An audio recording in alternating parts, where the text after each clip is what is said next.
Hello guys, so today topic is ACID transactions as a part of system design day-to-day learning courses.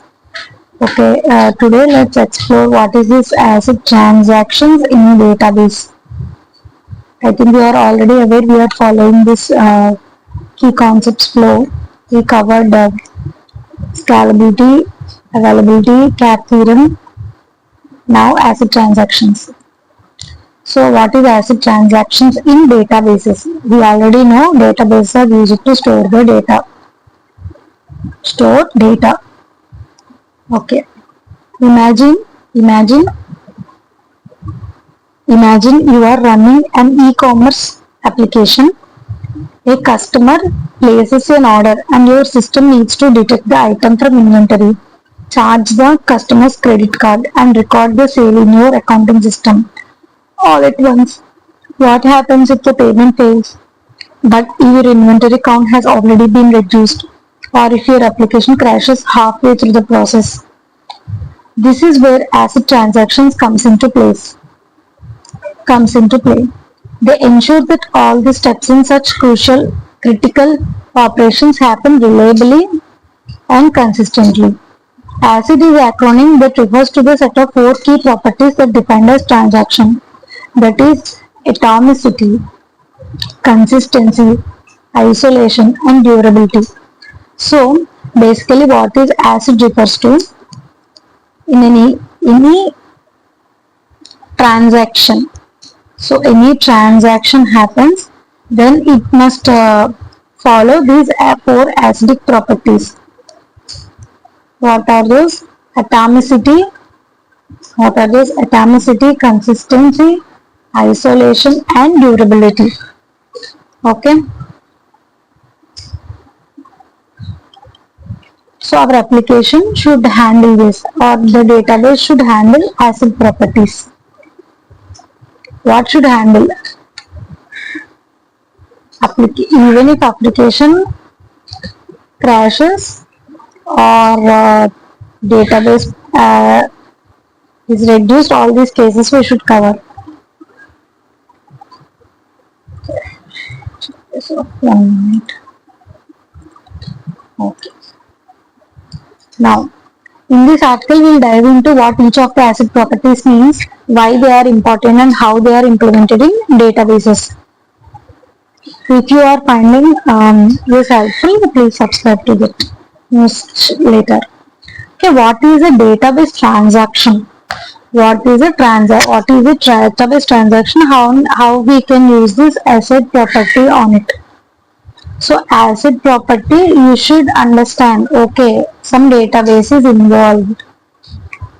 Okay. A transaction in the context of databases is a sequence of one or more operations such as inserting, updating or deleting records that the database treats as one single action.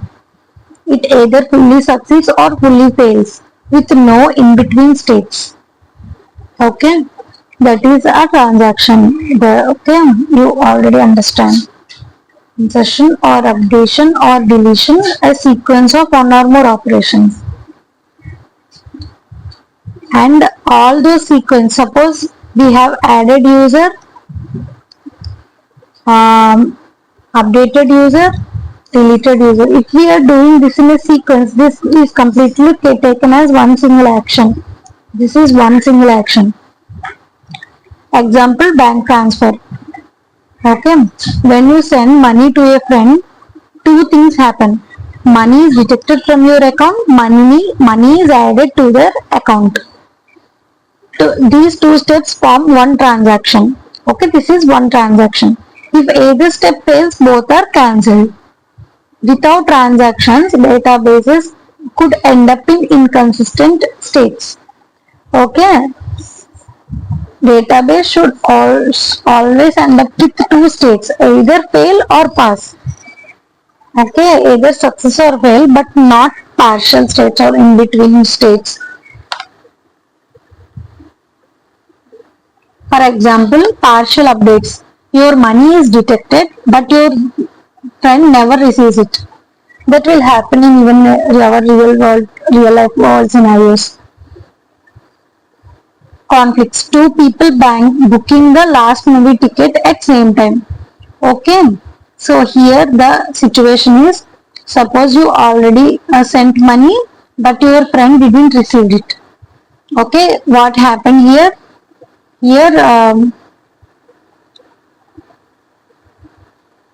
this is inconsistent. That means in your database it is detected, but in your friend's database it should update, but it is not updated. That means it is somewhere in the air, which is an inconsistent state. And also two persons trying to book two movie tickets. If you try to book these tickets and after booking it, these are booked by some X person. At that time, conflict is came. That means two people came. You need to serve one person, and you shouldn't serve another person. But you didn't make that in air. Okay. Transactions solve these problems. Transaction means one by one, stepwise. Solve these problems by enforcing rules like ACID properties. Okay. So to avoid or leaving the states in the air, we follow ACID properties while doing the transaction.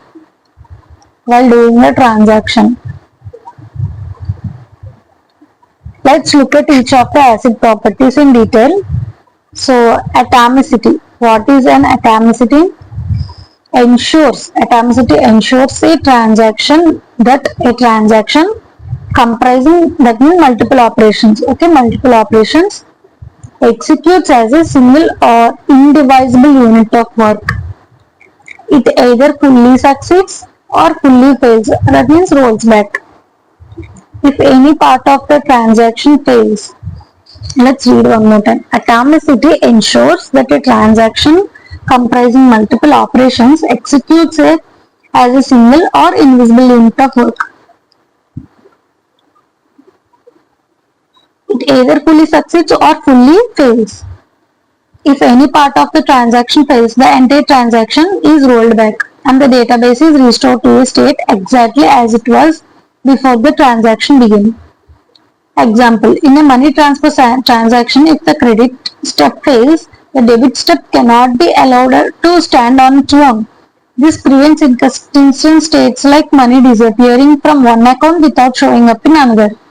Atomicity abstracts away the complexity of manually undoing changes if something goes wrong. Okay. Okay. So what we understood from this atomicity, that means if a person sends money, okay, that means it is deducted at his account. But on receiver's end, it's not received, it's not credited. So this debit also should roll back. It shouldn't happen. This is called atomicity. So let's understood how this is working. How database implements this atomicity. Database use two key mechanisms to guarantee atomicity. One is transaction logs, write ahead logs. So how are we handling this atomicity? Transaction logs. One is transaction logs. That means write ahead logs. Every operation is recorded in a write ahead log. What is this? Write ahead log. Every operation is recorded in a write ahead log before it's applied to the actual database table. If a failure occurs, the databases use this log to undo incomplete changes. Example, transaction log entry. This is transaction ID. Actions to perform. Update accounts, set balance minus 100, write where account ID equal to 1. Okay. And next transaction, update accounts, set balance plus where account ID equal to 2. Once the WAL entry is write ahead log, entry is safely on disk. The database proceeds with modifying the in-memory pages that contain rows for account A and account B. When the operation succeeds, the database marks transaction ID 12345 as committed in the transaction log. The newly updated balances for A and B will eventually get flushed from memory to their respective data files on disk. If the database crashes after the log entry is written but before the data files are fully updated, the val provides a way to recover. On restart, the database checks the val. It sees transaction 12345 was committed. It reapplies the update operations to ensure the final balances are correct in the data files. If the transaction had not committed or was not marked as in progress at the time of the crash, the database will roll back those changes using information in the log, leaving the table as if the transaction never happened. Okay, let's see what all this content is explaining, this atomicity. What we understand, atomicity means either it should commit or it should roll back. So how this is happening in the database? Suppose if a transaction happens, if a transaction happens, transaction logs will be logged. That means it is a file. Let's take it as a file and assume it is a write ahead log. It is a write ahead log.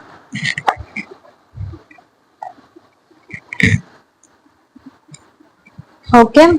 Suppose this is the transaction. There is a file where all the transaction logs will be filed, and we call it as write ahead log. Okay. Suppose in that log what will happen? A transaction is started. Then in we will store its ID. Every transaction has its ID. We will store it on the log. That is 12345. Okay. That means here you need to detect and you need to update. Both operations should happen. Okay, both operations should happen. So both will happen. Suppose if detection is happened and update is happened, what it will do is this log will mark it as committed. Mark it as committed. Okay. Now what will happen? Our database. Now since it is committed, that means the log marked it as committed.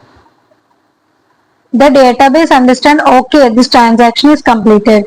Okay, I can update both A and B users balances. And I can directly update in the database. Here what the same. Suppose when the operation succeeds, database marks transaction ID as committed in the transaction log. The newly updated balances for A and B will eventually get flushed from memory to their respective data files on disk. Okay, that means currently you see like 1000 and you see like 900 here. Once this transaction is marked as committed, on front end you will see balances 900 from database and 1000 from database. Both are taken from database. Suppose there are things like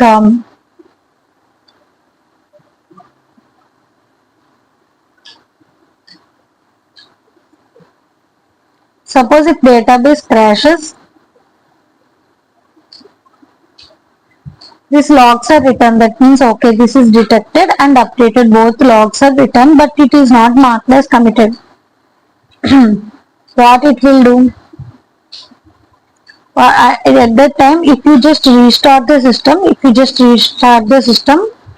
it will understand, okay, it is committed, but the data files are not updated.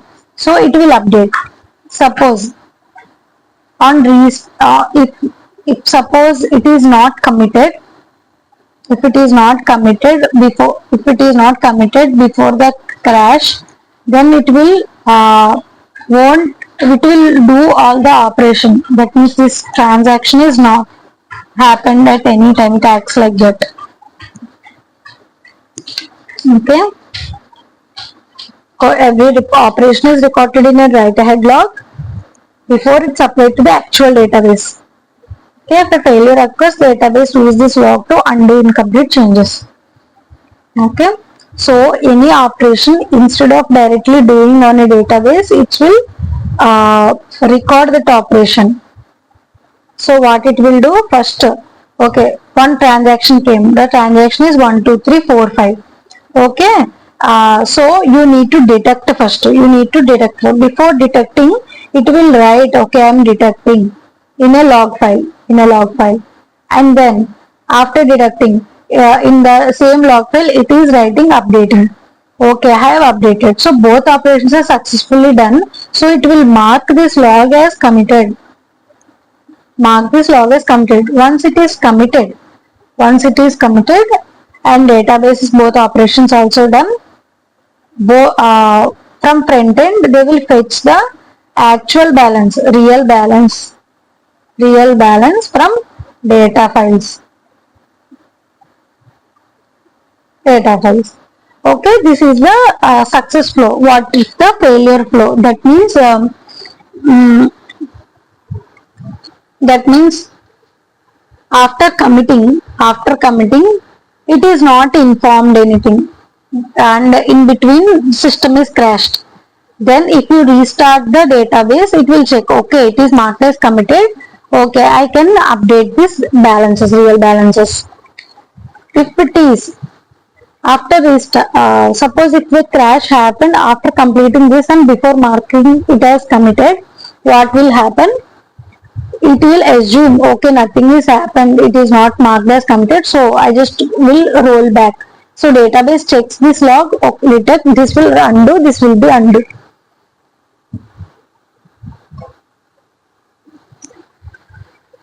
So this write ahead log, that means before actual transaction, it will write.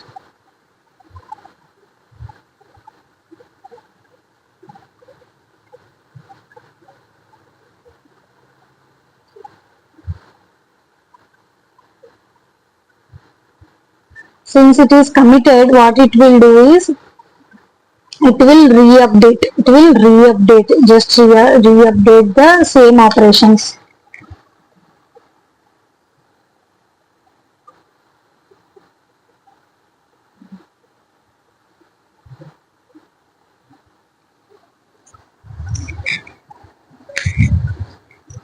Active data files and data.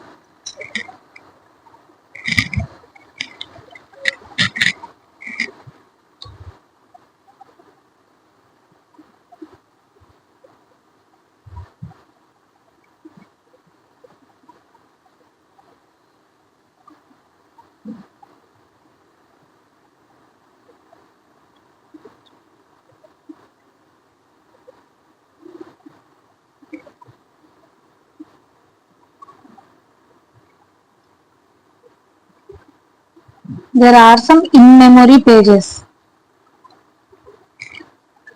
When the operation succeed as committed in the transaction log, newly updated balances will eventually get flushed from memory to the respective data files on disk. Okay.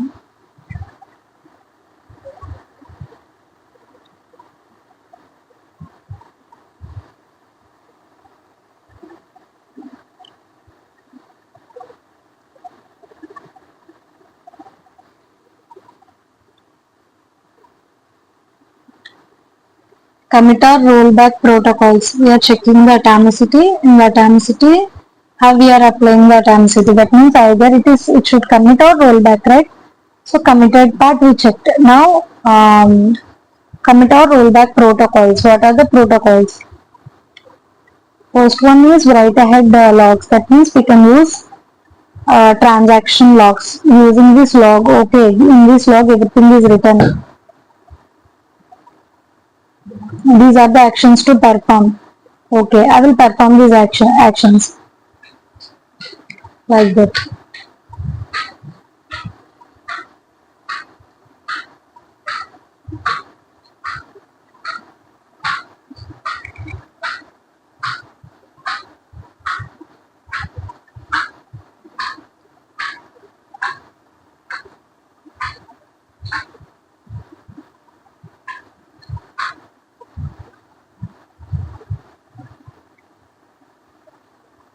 Committer rollback protocols. Database provides commands like begin transaction, commit, and rollback.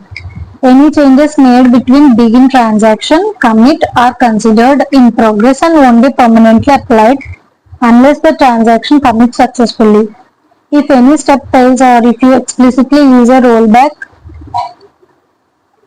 all changes since the start of the transaction are undone. Okay. So how we can do these steps, like is first transaction started, begin, and then commit or rollback. How it is happening? How it is happening? Database provide these commands: begin transaction, commit, and rollback. So any changes made between begin and commit. Okay. If there is any database fail, these won't be considered and they will be rolled back. After commit, whatever after commit, that is fine, those are considered. If the crash is happened after commit, it is considered. Before commit, it's not considered. So let's see example. Begin a transaction. State 1, update the user's profile. State 2, insert a log entry. If everything went well, commit the transaction. So just commit. So you are doing some steps. You should keep them in between some commands, that is begin transaction and commit. If an error happens between begin transaction and commit, we manually or automatically roll back to undo partial changes. Next, consistency. First, atomicity, we understood what is atomicity. Now consistency. So all these rules should be followed when you are working with the database. Why?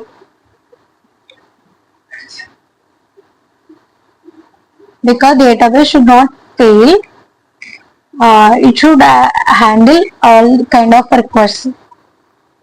Consistency in the context of ACID transactions ensures that any transaction will bring the database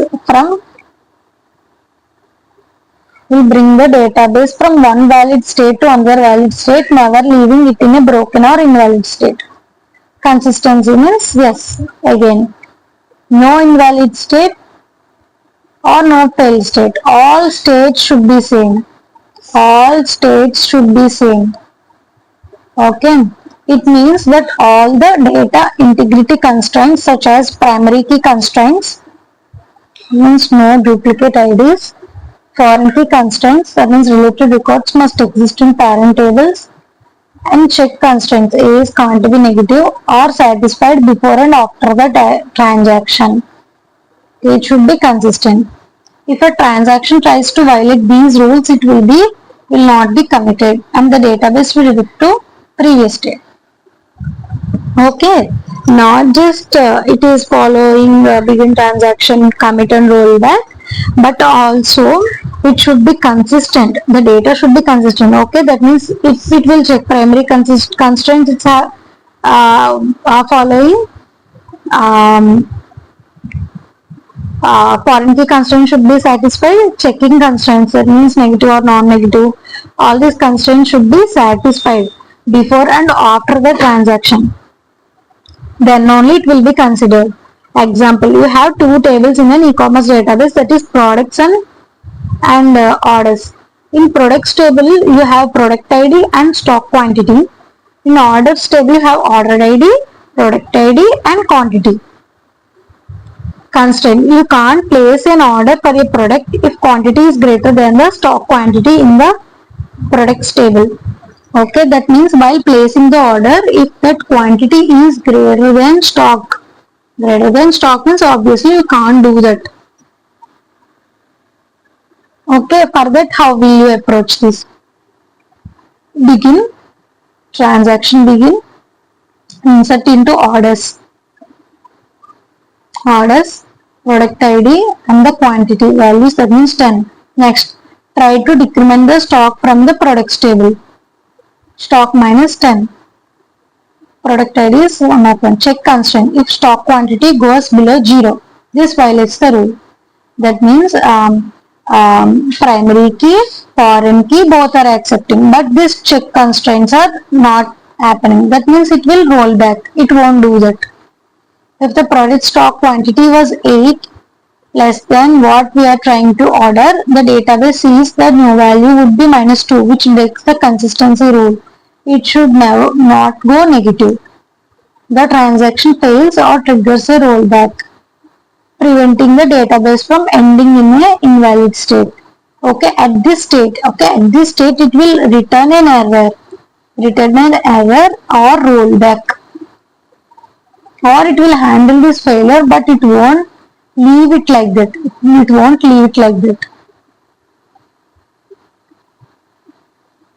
Okay, how to implement consistency. So we learned how to implement atomicity. Let's check how to implement consistency. Database schema constraints. Not database schema constraints.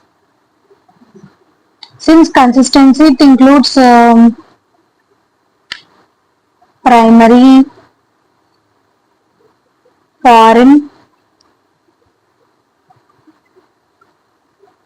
and primary key, foreign key, and check constraints. So, schema constraints, not null, unique, primary key, foreign key, check constraints, and other schema definitions ensure no invalid entries are allowed. Okay, so you don't explicitly need to check it. This kind of things. This database will handle. You can mark it as not null, unique, primary key, and foreign key like that. So database will handle it and make it consistent. Triggers and stored procedures. Triggers can automatically check additional rules whenever rows are inserted, updated, or deleted. Store procedures can contain logic to validate data before committing. Okay, triggers and procedures are something. It is also commands that will be provided by database in the schema queries itself. But these are like methods. Procedures are like methods. Triggers are like additional checks. Application level safeguards. While the database enforces constraints at a lower level, applications often add extra checks like ensuring business rules are followed or data is validated before it even reaches the database layer. This is what something we generally do. So, in the consistency part, we learned about the data should be consistent. It should not be in the air. Okay, it should not be in the air or in invalid state. So for that, how this database will handle, it has few constraints like primary key, foreign key. Why we are learning them? Suppose you have a user ID 1, 2, 3, 4, 5. You again want to insert that in the users table. You need not to iterate complete users table and check if ID is already present or not. You just need to make this ID as unique key constraint. If it is unique key constraint, then it won't allow you to insert this at all. So like that, there are few things. Unique key, that means it is handling the issue, it is error or it is inserting. That means no invalid state. Unique key, primary key, foreign key, and some checks, whatever the checks. Suppose if you want to make it as string always, if you pass number, it will just reject. Like that. Like that only, here we took a small example that about the quantity. But in general, we always check this quantity kind of things beforehand before actually operating on the database application level. But this foreign key, whatever the uh, these queries, these are very important. National, unique, primary, foreign key, and check constraints, and also check the some procedures. Next, isolation. What is isolation? Isolation ensures that concurrently running transactions do not interfere with each other's intermediate states. Suppose this is a transaction 1, this is transaction 2. Both started at same time, both are happening on the same database. Okay, both happening on the same database. That means this transaction is happening like this action like this.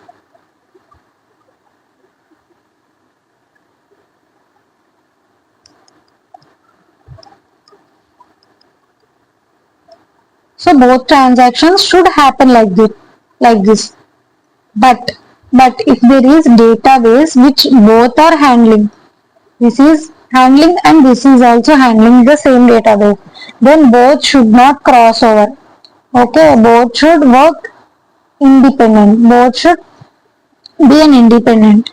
Essentially, while a transaction is in progress, it updates or intermediate data. Why this we intentionally mentioned? Suppose if for a user you added 100, in another transaction they are adding 200. Both should be two different transactions. This intermediate state should not reflect over here. This should not reflect over here, because if it got reflected, then it will be a major problem. Only at intermediate states. Essentially, let's read this complete thing. Essentially, while a transaction is in progress, it updates or intermediate data remaining invisible to other ongoing transactions, giving the illusion that each transaction is running sequentially, one at a time. Without isolation, two or more transactions could read and write partial or uncommitted data from each other, causing incorrect or inconsistent results, which is very correct. With isolations, developers can reason more reliably about how data changes will appear to other transactions. Next, concurrency anomalies. To understand how isolation works, it helps to see what can go wrong without proper isolation. Common concurrency anomalies. Okay, if two things are concurrent, what could be the possible problems or outcomes? Let's check them. Suppose if isolation is not working properly, then what will be a scenario? Dirty read. What is dirty read?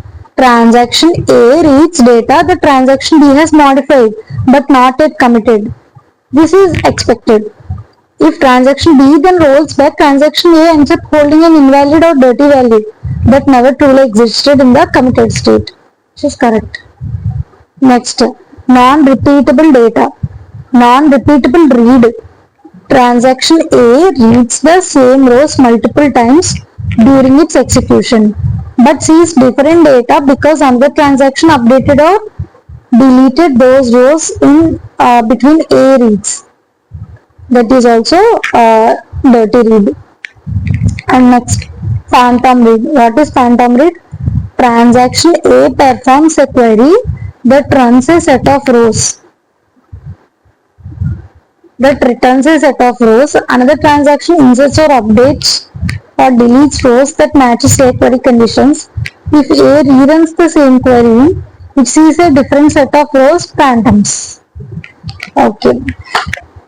So now we understand, okay, what will happen if isolation not working properly.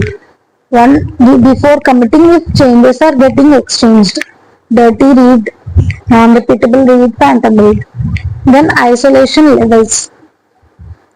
Databases typically allow you to choose an isolation level which balances data correctness with performance. Higher isolation levels provide stronger data consistency but can reduce system performance by increasing the wait times for the transactions. Okay, everything has its own pros and cons, and likewise For databases, we can set up the isolation level. If you put high isolation level, then fine, it will maintain the consistency, but wait time will be increased. Let's explore the four common isolation levels.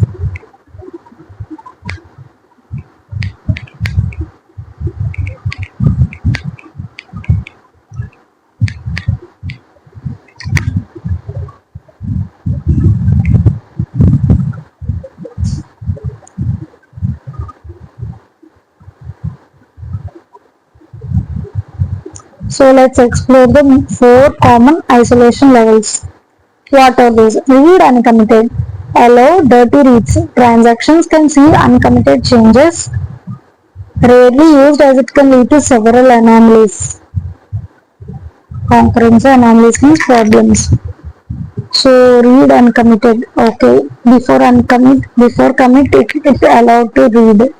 That is one isolation. Suppose transaction A update balance to 10,000 to 5,000 but doesn't commit. B reads balance and see 5,000. Then rolls back 10,000. Okay. Read committed. A transaction sees only data that has been committed at the moment of reading.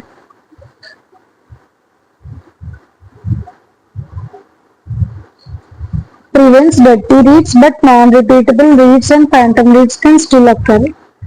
Means transaction A reads balance 10,000, B detects 5,000 and commits.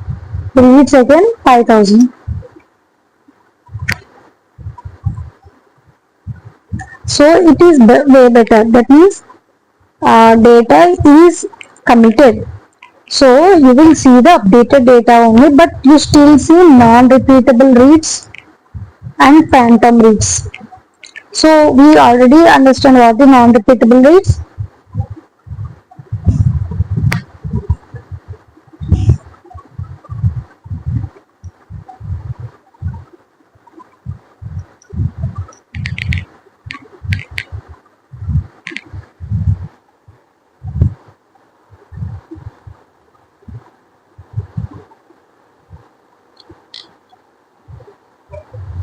Repeatable read ensures if you read the same row multiple times within a transaction. Okay, within a transaction, if your isolation level is about read committed, committed will be read, but in between the transaction, so it will lose the repeatable reads and phantom reads. Repeatable read, that means ensure if you read the same row multiple times within a transaction, you will get the same value. It will prevent dirty reads and non-repeatable reads, but phantom reads may still happen depending on database engine. Serializable.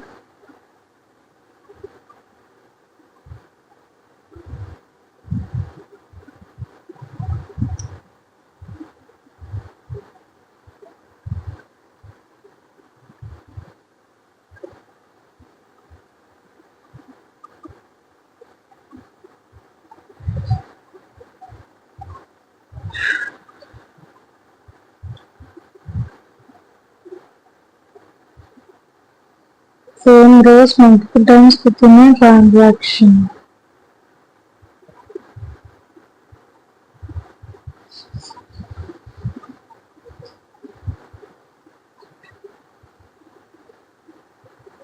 Serializable. The highest level of isolation,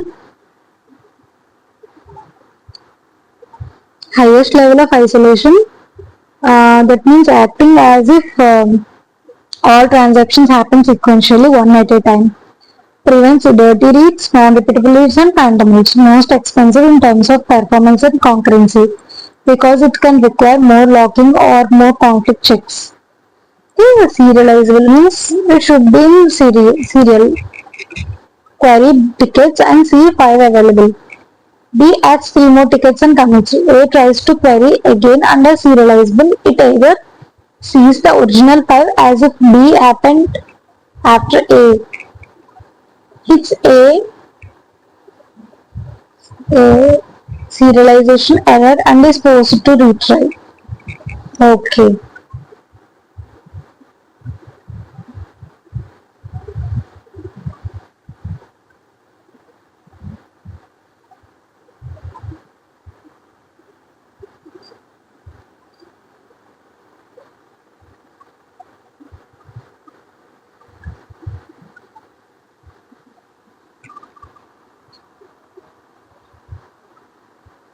B happened after A. Okay, after A tarvata. Okay, after A. Okay, that is about the isolation and isolation levels. This complete isolation is all about two transactions. How the isolation levels are put on the database like that. And next, how database enforce isolation. Then, how this database, whatever MySQL, everything is there, how it is enforcing the isolation. Locking. So, these are the most important concepts. Locking. Pessimistic concurrency control. Pessimistic concurrency control. Rows or tables are locked so that no other transaction can read or write them until the lock is released. Can lead to blocking or deadlocks if multiple transactions compete for the same locks. That is locking. That is one of the isolation very basic thing, or as a lame user we can understand is locking one row.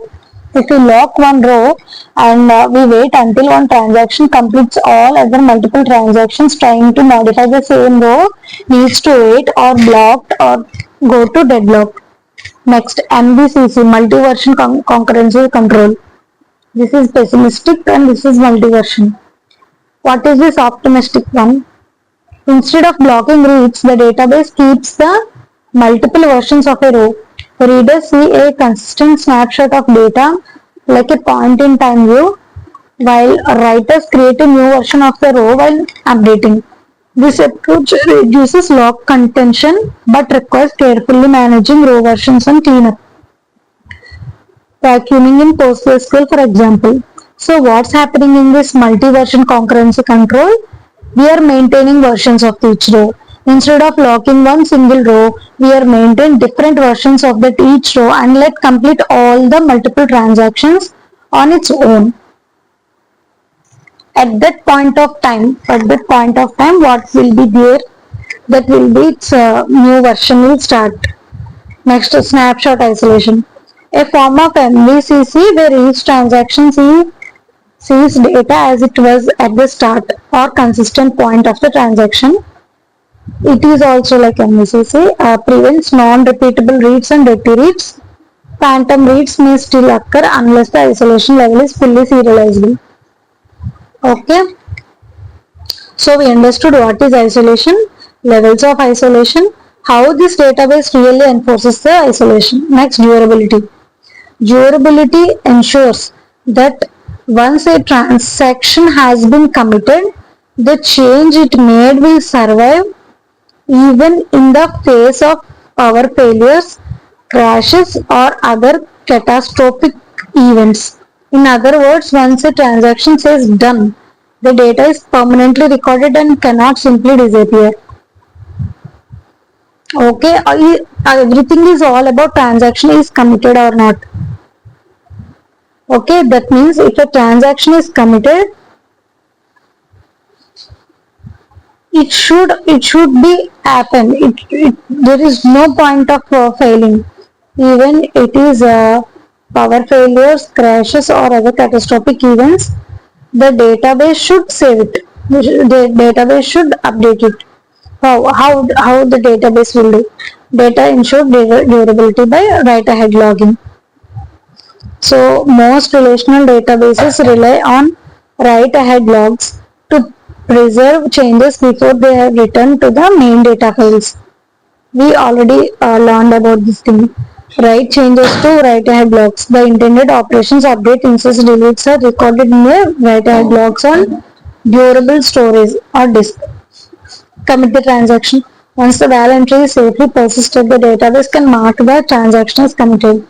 Apply changes to main data file. The updated data eventually gets written to main files, possibly first in memory, then flushed to disk.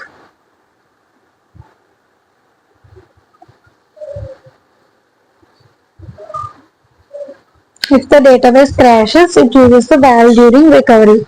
Redo. Any committed transactions not yet reflected in the main files are reapplied. Undo. Any incomplete and uncommitted transactions are rolled back to keep the database consistent. Next, replication or redundancy. So how this durability is handled by this database? how it is handling once it's committed, how it is surviving. One is write ahead log and second is replication or redundancy. In addition to write ahead logs, many systems use um, replication to ensure data remains durable even if hardware or an entire data center fails. Synchronous replication, asynchronous. Writes are immediately copied to multiple nodes or data centers. A transaction is marked committed only. What is this? This is nothing but availability. In the availability, we checked that data should be available, system should be available no matter what, and we should have backups. We should have backup for backup servers, backup databases like that. So this is a synchronous replication, asynchronous. Changes eventually sync to other nodes, but there is a small window where data loss can occur if the primary fails before the replica is updated. So obviously replica, that means backup, that means backup data center. Regular backups provide a safety net beyond logs and replication in case of severe corruption. Replication means copying, backup means having the actual thing. Full backups capture the entire database at a point in time. Incremental or differential backup store changes since the last backup for faster, more frequent backups. Offsite storage ensures backups remain safe from localized disasters, allowing you to store data even if hardware is damaged.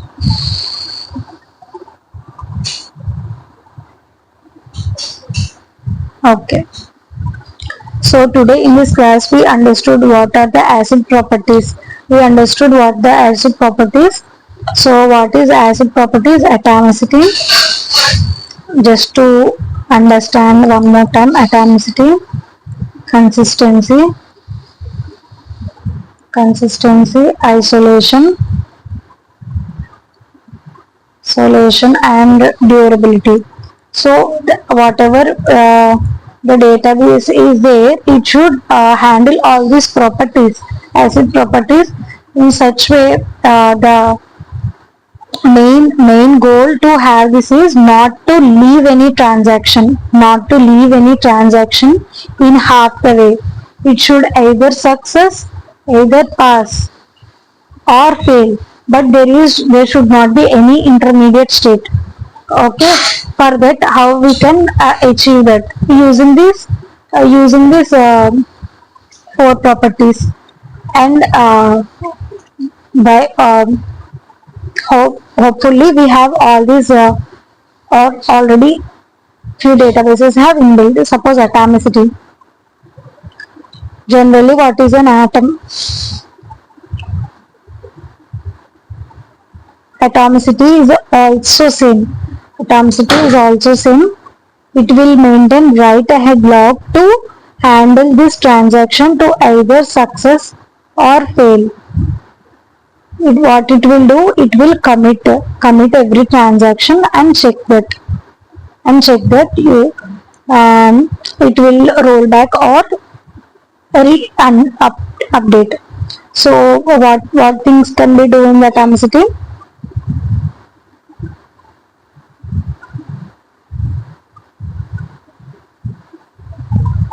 Database provides few inbuilt queries like begin transaction, commit. These two, in between these two, we will write those steps. Okay, and then that is one atomicity, and then consistency. How we can understand? Okay, both are consistent. Those are not data is not wrong. How can we make it as consistent? How can we make that consistent? Same here also we will maintain write ahead logs kind of thing, but here for consistency we maintain like few queries, that is primary key, like this. Should be consistent. Data should be consistent. Data should be consistent. So for that, what we will do?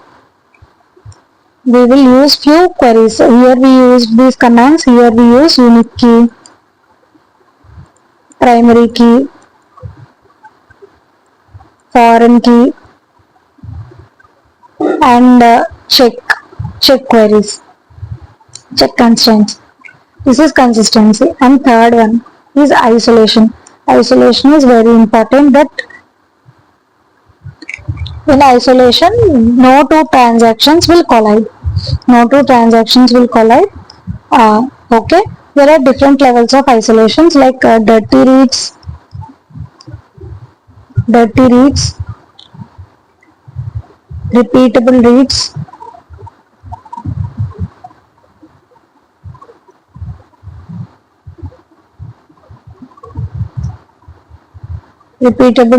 dirty reads, repeated reads, and phantom reads.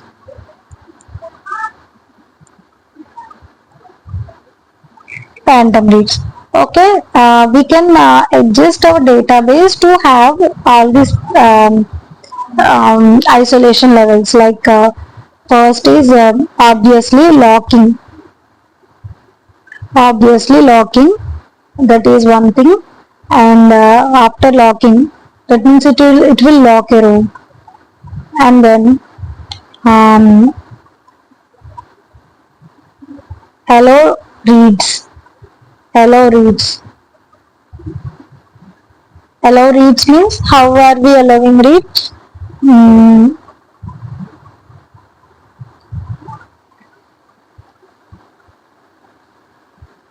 And some copies of row,